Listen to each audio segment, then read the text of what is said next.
This is a presentation about compatibilism. Compatibilism can be a tricky topic to understand, as it builds off of a lot of other concepts and has a lot of counter-arguments. To begin, let's consider a decision.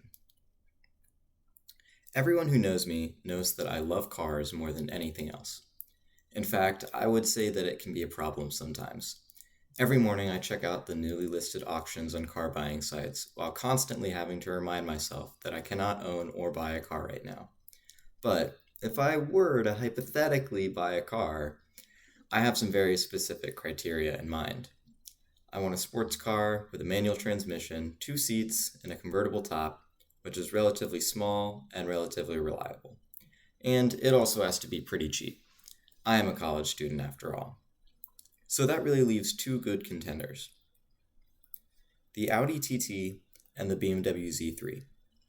Out of these two, assuming a perfect world where they are identical in every other way, meaning price, location, condition, etc., I would probably pick the BMW. But is another choice possible? There are 2 extreme ends of philosophical opinions on this matter. The first is hard determinism. Hard determinism states that every choice is made for us. Due to the prior conditions and the laws of physics, the synapses in my brain fired in a particular way and forced me to pick the BMW. There was no other possible outcome to that situation because the laws of physics cannot be changed. If the prior conditions were a little different, I may have chosen the Audi instead, but we cannot change the past either.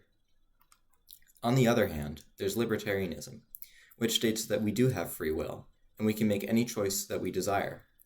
If I could perfectly rewind the universe to a second before I made my choice, I could have chosen the Audi all the same.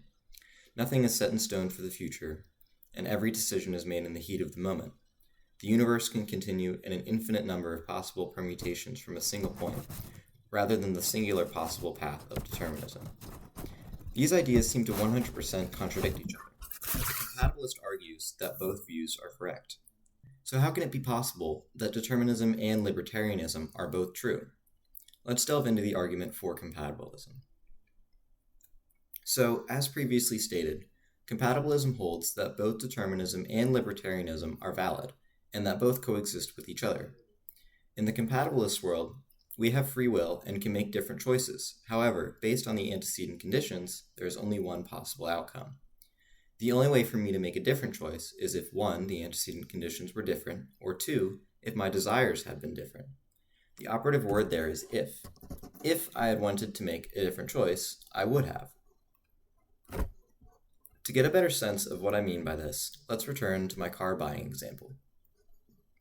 I've said that all else being the same, I would most likely pick the BMW, and the reason for that probably lies in the prior conditions of my life. Looking at the list of cars my family has bought in my lifetime, you may or may not be able to notice a trend.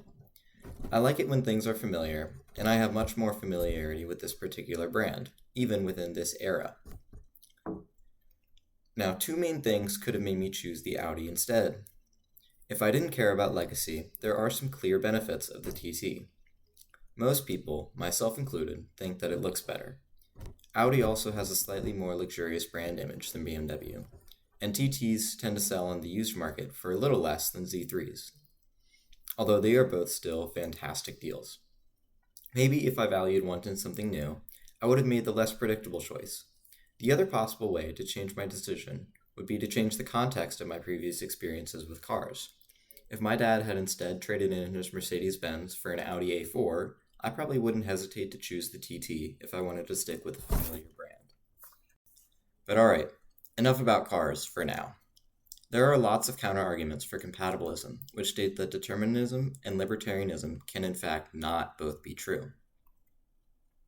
To begin, let's define the realm in which compatibilism works. Despite what the libertarian says, not every choice is equally free. Most choices we make are in fact of our own free will, but sometimes outside factors can influence our decisions. If someone had threatened to murder me if I chose the BMW, I probably would have chose the Audi instead. Was this a free choice? Technically, yes, I could have chosen to face death, but it wasn't really. I was coerced by outside factors. One option suddenly carried with it a serious consequence. For another, even more ridiculous example, Let's say that Dr. Evil made a sinister device that allows him to take control of other people's brains for 10 seconds at a time. If he then chooses for me, that wasn't really free either, was it? So there are different levels of freedom, but in the case of compatibilism, libertarianism applies to decisions which are completely free of constraint, coercion, or outside control. Now an argument against determinism, and thus compatibilism too. If every decision has only one possible outcome, then what's the point of living life? Not every determinist thinks this way, but the argument against it is much stronger for compatibilists. Even if there is only one possible choice to be made, you still have the will to make the choice. After all, if you didn't want to make that choice, you wouldn't have. Our decisions still change the heading of the universe.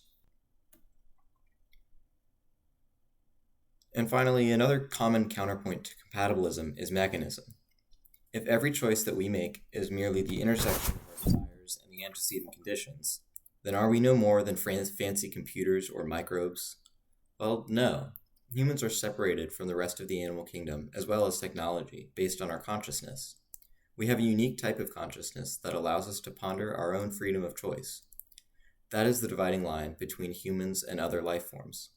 Since we can think about all the other options we have, we can freely pick the one that makes the most sense for us. Even if we're constrained to only one possible choice, we can still choose whether to take it or not. So, to conclude, compatibilism is a philosophy related to free will, which states that we have the freedom to make decisions when and if we want to make them. That freedom satisfies the libertarian view of a completely free world. At the same time, however, there is only really one decision that we will choose to make based on our previous experiences and personal biases. This means that there is only one way that the universe can progress from any given state, thus also satisfying the determinist argument.